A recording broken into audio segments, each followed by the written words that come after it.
Halo teman-teman, perkenalkan namaku Muhammad Gibran Ramadan. Aku merupakan seorang content creator yang gemar membuat konten terkait dengan self-improvement.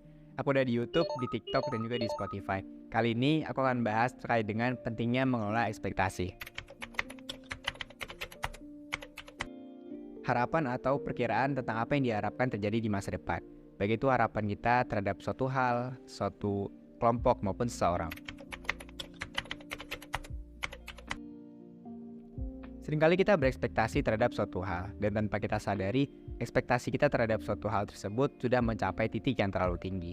Kondisi yang seringkali membuat kita terdorong untuk berharap ataupun berekspektasi terhadap sesuatu, membuat kita merasa bahwasannya ekspektasi kita tidak bisa kita kendalikan. Padahal, ekspektasi yang tidak bisa kita kendalikan bisa berdampak buruk bagi diri kita. Timbul kecemasan, kekecewaan, dan kesedihan. Bahkan dampak yang paling parahnya ialah berujung depresi, dan membuat kita tidak termotivasi untuk melakukan apa-apa lagi. Oleh karena itu, kemampuan mengelola ekspektasi menjadi penting bagi kita, apalagi di zaman yang berkembang saat ini.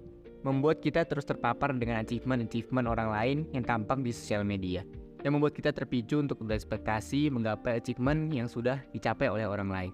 Padahal, resource, kapabilitas, dan modal yang kita miliki tidak sesuai dengan ekspektasi kita yang terlalu tinggi.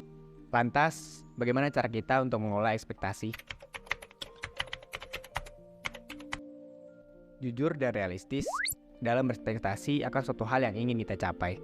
Pertama-tama, kita harus jujur terlebih dahulu kepada kapasitas kita saat ini, dan harus bisa realistis juga dengan kapasitas kita yang saat ini. Butuh waktu berapa lama bagi kita untuk mempersiapkan diri mencapai titik yang kita inginkan.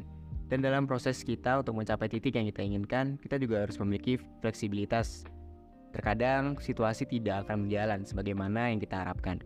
Jika terjadi perubahan rencana atau kendala tak terduga, kita harus bersikap fleksibel dan carilah solusi yang sesuai. Komunikasi terbuka.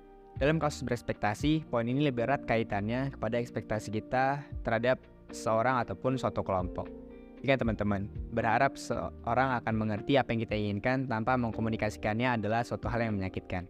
Mereka bukanlah Tuhan yang bisa mengetahui isi pikiran. Oleh karena itu, ketika kita memiliki ekspektasi terhadap seseorang ataupun kelompok, baiknya untuk kita komunikasikan dua arah, sehingga kita bisa lebih saling memahami dan mengerti keinginan masing-masing. Tentunya dalam proses komunikasi ini, kita harus membahas tentang perubahan.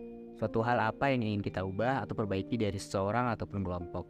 Sehingga kita memiliki upaya untuk merealisasikan apa yang kita ekspektasikan kepada seseorang ataupun kelompok. Kita juga harus bisa mengelola emosi ketika melakukan komunikasi terbuka. Kita tidak akan pernah tahu respon apa yang akan diberikan oleh seseorang ataupun kelompok tersebut kepada kita. Dan satu-satunya jalan untuk bisa mengkomunikasikan keinginan kita secara clear adalah dengan emosi positif ataupun kepala dingin. Fokus pada proses bukan hanya hasil. Sudah menjadi hakikatnya, sebagai seorang manusia, kita hanya bisa berdoa dan berusaha.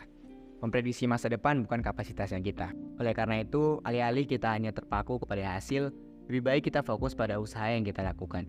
Urusan hasil kita serahkan kepada Yang Maha Kuasa. Dengan seperti itu, maka kita akan terhindar dari yang namanya kekecewaan yang mendalam.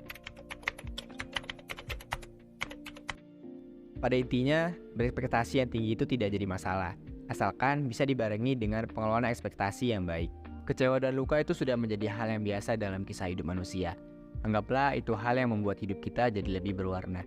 Cukup jadikan kisah pahit sebagai pelajaran untuk hidup kita, agar kedepannya kita menjadi orang yang lebih bijak.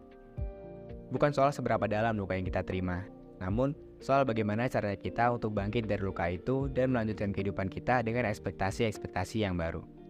Baik, sekian saja pembahasan saya terkait dengan pentingnya mengelola ekspektasi. Semoga bisa bermanfaat. Sampai ketemu pada video selanjutnya.